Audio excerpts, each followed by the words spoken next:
Yo soy Josué Nehemías Lara Rodríguez de Circuitos Eléctricos 2 de la sección 0800 y el tema que me toca es corregir factor de potencia monofásica.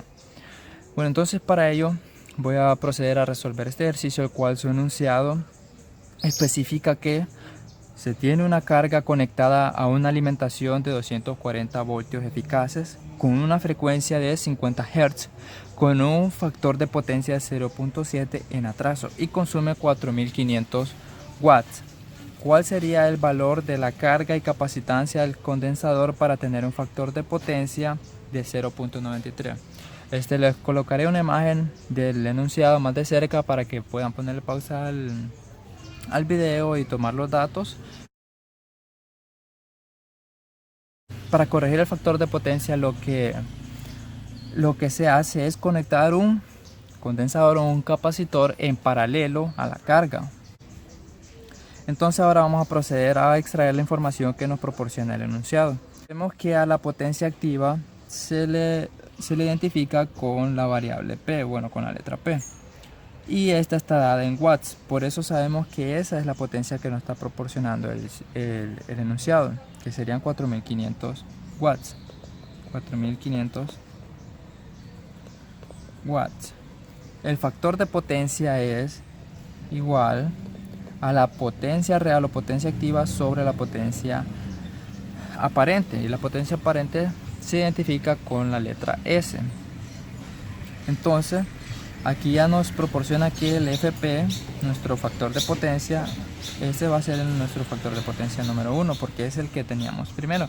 Ya después vamos a tener el de 0.93. Entonces el factor de potencia es de 0.7. Con estos dos datos ya podemos encontrar lo que sería la potencia aparente. Simplemente hay que despejar esta fórmula. Este está dividiendo, pasa al otro lado a multiplicar, está multiplicando el factor de potencia, va a pasar a dividir. O sea, algo muy sencillo, la verdad. Entonces sería S igual a la potencia real sobre el factor de potencia 1. Entonces, sustituyendo los datos que ya tenemos sobre 0.7, y esto es igual a 6428.571 voltiamperios, porque así está denominada la potencia aparente. Entonces, con esta potencia aparente ya podemos encontrar lo que sería la potencia reactiva, ángulo de las potencias, donde nuestra potencia aparente se coloca en la hipotenusa del triángulo, nuestra potencia real, potencia activa P, se coloca en un lado del cateto, y Q, nuestra potencia reactiva, se coloca en el otro cateto. Entonces, ¿cómo determinamos este ángulo? Utilizamos trigonometría. Sabemos que P va a ser igual a S1 coseno del ángulo 1, porque coseno del ángulo es lado adyacente sobre hipotenusa, ¿verdad? Despejando para P nos queda esto. Entonces el factor de potencia sabemos que es igual a, y ahí lo pueden ver, a la potencia real sobre la potencia aparente. Sustituyendo la potencia real sería S1, aquí también S1, coseno del ángulo 1 sobre S1. Aquí podemos simplificar y nos quedará que el factor de potencia 1 es igual a coseno del ángulo 1. Para encontrar este ángulo θ 1 simplemente hay que despejar para el ángulo. Entonces, despejando para el ángulo, θ 1 sería igual a coseno inverso del factor de potencia 1. Entonces θ 1 va a ser igual a coseno inverso de 0.7, que es nuestro factor de potencia 1.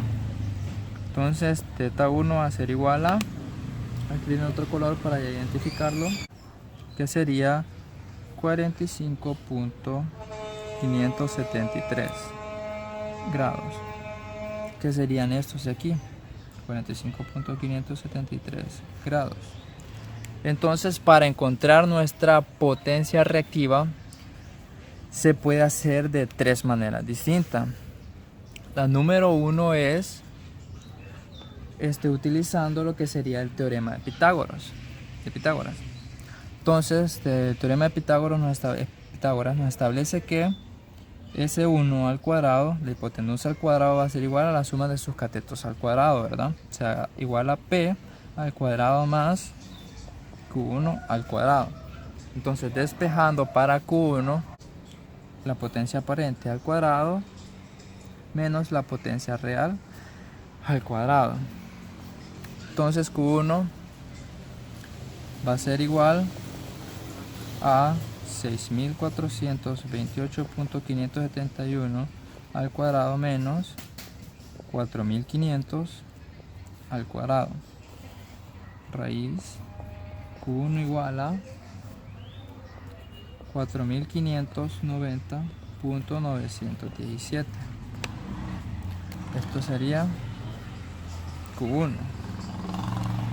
La otra forma de encontrarlo también es con tangente.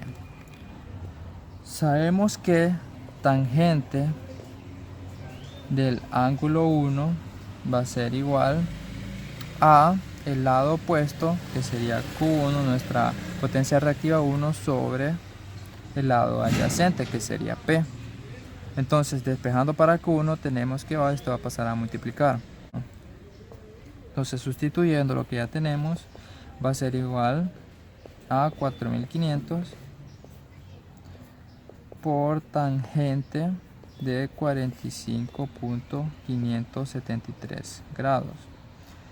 Y Q1 nos da que es igual a 4590.916. También se puede encontrar utilizando lo que es la ley de los cosenos. Esa la voy a explicar un poco más rápido porque también la pueden encontrar en internet si la buscan, y es un poco más tediosa, pero también se puede encontrar lo que sería la potencia reactiva Q1. Entonces, la ley de los cosenos nos establece que el lado que nosotros queremos encontrar al cuadrado va a ser igual a la suma de la hipotenusa o de los otros dos lados al cuadrado, que sería entonces S1 al cuadrado más P al cuadrado menos 2 veces los otros dos lados, que sería S1 por P por el coseno del ángulo θ 1, o sea que es del lado opuesto. Se le aplicaría una raíz cuadrada para eliminar el exponente 2, y ya después Q nos resulta, ustedes lo pueden comprobar, que sería también 4590.918. O sea, si pueden ver, solo es este decimal el que está variando, pero es otra manera de encontrarlo. Bueno, entonces ya una vez teniendo estos datos, lo que queremos encontrar es la carga del capacitor que se debe conectar en paralelo para que tengamos un factor de potencia mucho más alto, o sea que sea mucho más eficiente. Entonces aquí podemos observar algo, que entre más cercano a 1 sea el factor de potencia, va a ser más eficiente. Procederemos a encontrar lo que nuestro segundo triángulo, o sea ya con nuestro factor de potencia corregido. Entonces se sabe que la potencia real activa siempre va a ser la misma, que el factor de potencia ahora va a ser el nuevo, ya al nivel que lo queremos corregir es de 0.93. entonces volvemos a hacer lo mismo que con el triángulo anterior. Nuestra potencia aparente 2 va a ser igual a potencia real sobre el factor de potencia, sustituyendo 4500 sobre 0.93. Esto nos da una potencia aparente de 4838.709. Y ahora, para encontrar el ángulo, es como la vez pasada, igual con el triángulo pasado, el factor de potencia es igual a coseno del ángulo. Despejando para el ángulo tenemos ángulo θ 2 va a ser igual a 21.565 grados. Tenemos lo que es nuestros ambos triángulos de potencia en uno solo. Aquí el nuevo triángulo de potencia es este de acá. Potencia real activa no cambia. Nuestra potencia S2 que ya la calculamos, 4838.709. El ángulo θ2 también 21.565. Esta sería la potencia 2, que sería la resultante, la nueva potencia que tendría el sistema. Entonces, analizando la potencia reactiva, la analizamos como fasores, entonces, y sabemos que la carga reactiva está dada por inductores o capacitores. Entonces, si nos vamos al plano complejo a ubicar las cargas, entonces la del inductor está ubicada en el eje de los imaginarios del lado positivo, y el capacitor está ubicado en el eje de los imaginarios pero en el lado negativo, menos J y más J para el inductor. Entonces se utiliza J porque en eléctrica ya se tiene denominada la I para corriente, entonces para no causar confusión, por eso es J. Bueno, entonces aquí tendremos que hacer JQ1, entonces va en dirección positiva, sería por un inductor. Entonces, ¿qué es lo que va a hacer el efecto del capacitor al conectar el capacitor en paralelo? Va a causar y va a ir en dirección contraria, menos JQC, le vamos a denominar la carga del capacitor. Haciendo esto que al sumar estos dos vectores, al sumar estos dos fasores, solo nos va a quedar este lado. Simplemente este capacitor va a anular, esta carga del capacitor va a anular parte de la carga inductiva, solamente quedar aquí para que nuestro factor de potencia sea de 0.93. entonces en sí lo que tenemos que encontrar es el valor que tiene este segmento de la carga reactiva, porque ese es el valor de la carga del capacitor, y con la carga del capacitor encontramos lo que sería la capacitancia. Entonces, ya sea por tangente, ya sea por teorema de Pitágoras o por también ley de coseno, podemos encontrar esta. Entonces vamos a proceder ahora a encontrar nuestro negativo JQC. QC, mediante la tangente, tenemos que hacer uso de el triángulo anterior que ya teníamos previamente. Entonces sabemos que Q1 va a ser igual a P tangente del ángulo 1, ¿verdad? Y nuestro Q2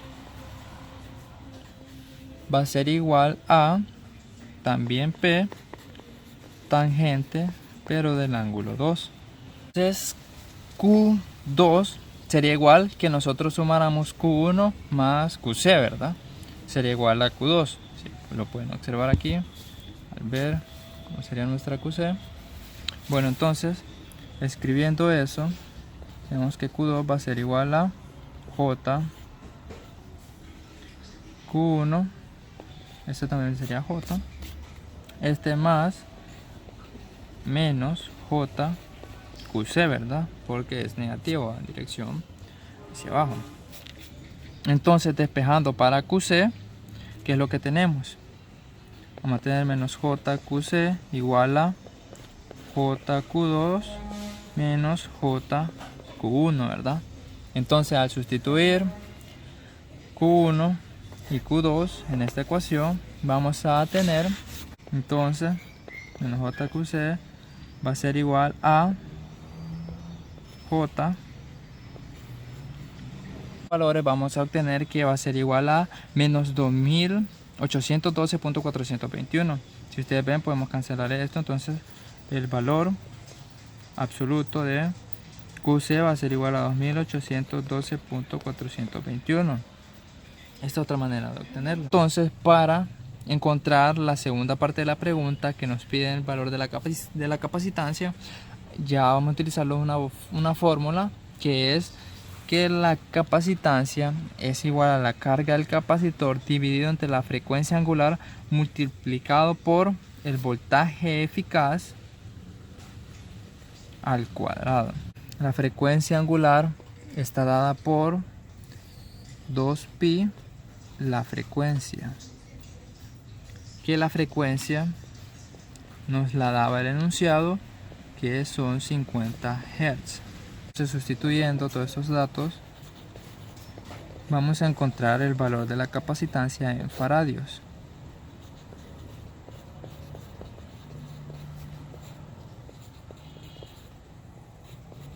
Y el valor de la capacitancia es igual a 0.0016 faradios.